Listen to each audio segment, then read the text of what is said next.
गुज़िश्ता रोज फैज हमीद का नाम गलती से ज़बान पर आया। मौलाना फजल रहमान की वसाहत। जमीयत उलमा इस्लाम फ़िक़्ह के सरबराह मौलाना फजल रहमान ने बानी पीटीआई के खिलाफ अदम एतमाद लाने के हवाले से साबिक DGISI lieutenant general retired Faiz Hamid से मुतल्लिक बयान पर अपनी वसाहत दी। गुज़िश्ता रोज निजी टीवी को दिए गए इंटरव्यू में मौलाना फजल रहमान का कहना था, तहरीक अदम एतमाद के वक्त जनरल रिटायर्ड बाजवा और lieutenant general retired Faiz Hameed राब्ते में थे।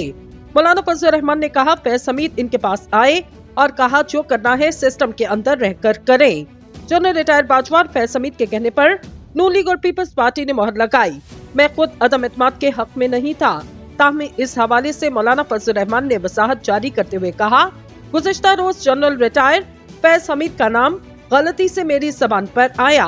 मौलाना फजल रहमान ने कहा, जनरल बाजवा जनरल फैज को 2018 के इंतखाबात में धांधली का जिम्मेदार समझता हूँ।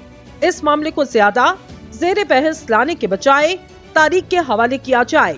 वासे रहे साबिक army chief general retired Qamar Javed Bajwa और साबिक DGISI lieutenant general retired Faiz Hamid ने दो टोक अल्फाज में मौलाना फजल रहमान के बयान की तरदीद की।